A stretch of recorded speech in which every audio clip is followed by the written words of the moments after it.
Bayan Sami Abdul Rahman, thanks for joining me on UpFront. Last September, despite opposition from a lot of your allies, from your neighbours, from the Iraqi government, the Kurdish Regional Government, the KRG in Iraq, went ahead and held an independence referendum in which more than 90% of those who voted supported your region going independent from the rest of Iraq. But what was the point of that vote, given you're not independent more than 6 months later, and you don't seem to be anywhere closer to being independent more than 6 months later?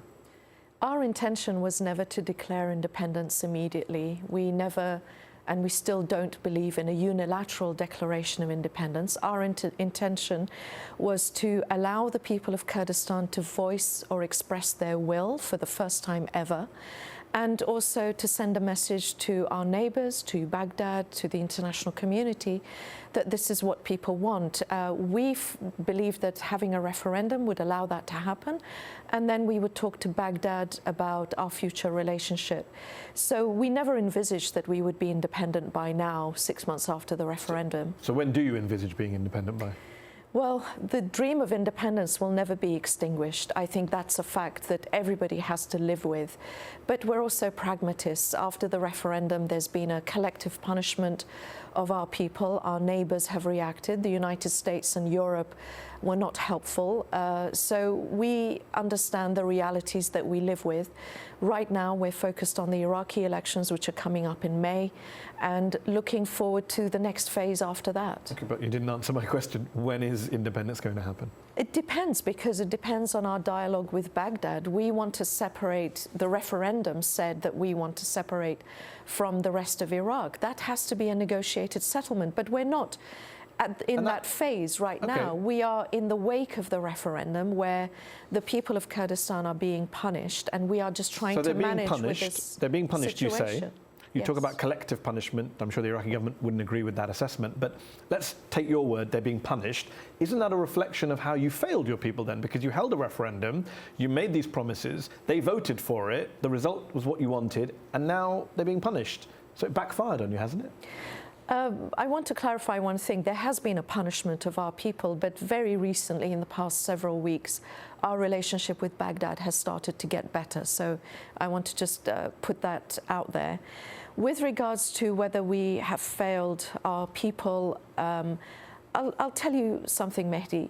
I have heard so many foreign officials and even Iraqi officials describe the referendum as the failed referendum. The problem actually isn't that it was a failure. The problem for everybody is that it was a great success. 7 out of 10 voters, eligible voters, turned out.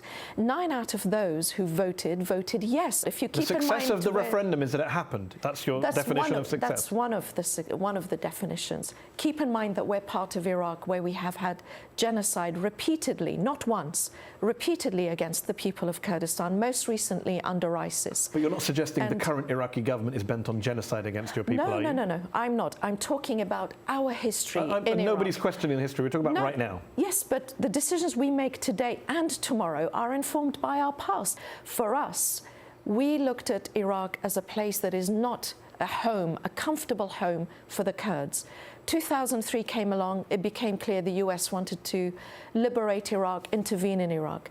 We decided that we wanted to be part of this new Iraq, because this could be the Iraq we had hoped for: federal, democratic, pluralistic. That didn't happen. This is what led us to a referendum. We have had to fight for our own survival and the survival of Iraq by fighting Daesh or ISIS.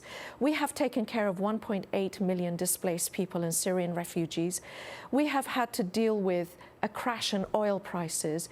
We have had to deal with Baghdad. Many would say that dealing with a crash in oil prices and refugees and ISIL let me answer your first point. But hold on, it would be easier, many would argue, to deal with those problems that you have had to deal with, ISIL, oil price issues, Syrian refugees, if you were part of Iraq rather than on your own. But we were part of Iraq in 2014. Okay. We were part of Iraq. We hadn't had a referendum.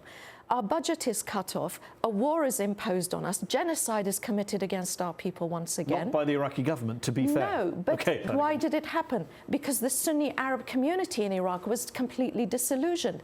To some, ISIS looked like a better alternative. I'm sure they regretted it eventually, but at that moment, again, it was the failed policies of Baghdad. What about your own allies in the West? The US, the UK stood with you for a long time, and yet the US government says the vote and the result lacks legitimacy. The UK government says your leadership behaved in a regrettable fashion. The EU said it was a counterproductive move. Why do all of these Western allies of yours, why are they so upset with you? How many independence movements has America supported? How many independence movements has Europe they've supported a fair few. The US in Kosovo. Okay, name me others. They were against. I gave you one. They were against Estonia, Lithuania, Latvia, countries that today are part of the EU and enjoy full rights. So we expected those countries to be against our referendum. What we didn't expect is the unsophisticated way in which they would go about it. They didn't take into account that with every statement, especially the United States, but US and Europe, with every statement they made against the referendum, they were emboldening our neighbours and Baghdad to think that the Kurds were alone and that they could punish us. We raised this issue with them. We said, we understand you're against it, but please be mindful. I'm not defending anyone's behaviour, but I'm wondering, you're a diplomat, right? It became a self-fulfilling prophecy. But you're a diplomat, and you're telling me we didn't expect them to do this, we didn't know Baghdad would punish us. It looks like you guys walked into this completely unprepared, and surely it backfired. Even on your own statements, it sounds like it backfired. We didn't expect that the United States. Maybe you should have done, is what I'm asking. Maybe we should, but we also have an obligation to our people. I am a diplomat, and we have very good relations today with the United States and our European friends. But we also have an obligation, first and foremost, to our people. It is right that the people of Kurdistan should be able to express their wish. We didn't commit a crime by having a referendum. The right to self-determination is enshrined in the UN, the same UN that all of these countries want us to look up to and abide by the rules of. It is enshrined in the UN Charter. The reason a lot of people are wary about independence, as you know, is because they look at what's going on there already. You look at the two main political parties, your own Kurdistan Democratic Party, the KDP, and the Patriotic Union of Kurdistan, the PUK. A lot of the critics of these two parties, not just your party, would say they failed to lay the groundwork for a stable governance, a stable political system, a stable economy, rule of law, independent judiciary. Instead, they've given your people a system plagued with corruption, nepotism, tribalism. And that's why, you know what, maybe independence is not the right route for an area like that to have. Well, I would say that the achievements of the Kurdistan region are significant. If you look at where we were in 1991, when the no-fly zone was first established over Kurdistan in Iraq, we had just come out of 1.5 decades of genocide by Saddam Hussein. 4,500 villages were destroyed. Kurdistan was crushed economically, politically, militarily. From 1991 to 2003, we had our ups and downs and a very dark period, but we came out of it. After 2003 to 2013-14, Kurdistan really flourished. Our economy boomed. We created an oil industry from scratch. All of the oil and gas wealth in Kurdistan had been neglected over decades. For the first time, we were able to export our own or exploit our own resources. But you could agree that you've made significant achievements since 1991 and since 2003, while also pointing out there's massive corruption. There is. I mean, the Deputy Prime Minister of the KRG, Khubad Talabani, said, and I quote, that there are pharaohs in the KRG, quote, confiscating lands, building villas, doing business, smuggling, killing people and journalists, and that the KRG has failed to stand up to these people who appear on television on a daily basis talking about corruption. I think he was referring to a particular person when he made this comment, but your wider point about corruption, yes, there is corruption. Could we have done better? Can we do better? Absolutely, we can, but let's also be realistic. Since 2014, Kurdistan has had shock after shock. First, our budget was cut. Second, we've been engaged in a very costly war in terms of human lives and the finances, that the financial impact. The corruption predated the ISIL war by a long time. In fact, you came on this show. You came on this show in 2016, and I remember you telling me then that we could do better on corruption. we should do that. Yes. And nearly 2 years later, it's getting worse, not better. There are hundreds of cases now, according to the Commission of Integrity in the KRG, being referred to courts, being dealt with. Well, you have the Deputy Prime Minister talking about it in this very open way about pharaohs running the KRG. But I think the Deputy Prime Minister talking about it openly, the Integrity Commission having cases to deal with, these all show that it's a subject we talk about, that it's it also shows it's a huge problem. It's a subject that we're dealing with, and we are dealing with it in very practical ways. We have instigated a biometric system of registering all civil servants, everybody who receives a government pension or allowance. Anybody who benefits from the government system, they are registered. So there is no room for ghost employees. With regards to our oil industry, we have hired Deloitte to audit all of our revenues and contracts going back retrospectively.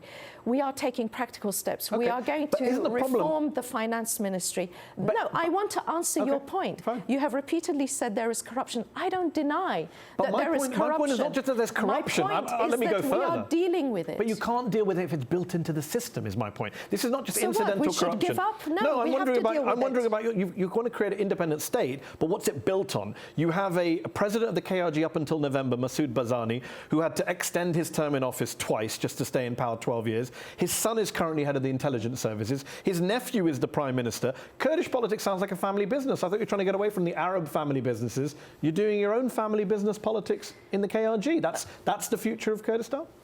Those people, those parties that you talk about. Actually, I talked about a family, to be honest. Okay, but they're families who lead political parties. Not very democratic, some would argue. Those parties are elected by the public, and the public knows who is the leader. President Barzani is no longer president of the region. He remains president of the Kurdistan Democratic Party. When people vote, and they will vote in the Kurdistan elections this year as well as the Iraqi elections, people know who they're voting for. If it is these parties or the KDP, let's say my party is led by the Barzanis, many people are proud of their record. Many people look up to them for leadership. There are issues in our society, in our economy. Surely every political system which is dominated by nepotism and cronyism, that's the defence offered. The people are happy with the rulers. People vote. They will have another opportunity to vote this year. Did they vote for the head of the intelligence services? No, but they vote for they vote for the party that will have the most single number of seats. Okay, I know you have to go, so one last question. On the matter of Kurdish independence, Joost Hilterman, who directs the Middle East and North Africa program at the International Crisis Group, he said recently, it's fine to want to be independent. People have their right to self-determination. So it's not an issue of right or wrong. The question was, did they, the Kurds, have the capacity, and was the timing right? Clearly they didn't have the capacity and the timing was terrible. Looking back now, doesn't he have a point? Surely you must concede that, at least. I'm glad that he recognises the right to self-determination, because a lot of international figures seem to forget that when it comes to Kurdistan. We are right to express our will in a referendum. We haven't committed a crime. We said from day one, this is a referendum to hear the voice of the people. We are not going to declare independence unilaterally. That still remains the position. Today, we are looking for Iraq that believes in the constitution that everybody voted for in 2005. We believe that the constitution is the way forward for us. I believe if the Iraqi constitution of 2005 had been implemented fully, we may not have had a referendum. So no regrets on the referendum whatsoever? Personally, I have no regrets. I voted yes, and I would vote yes again. And I believe there are many people that believe that. Bayan, thank you so much for joining me on UpFront. Thank you. Thank you.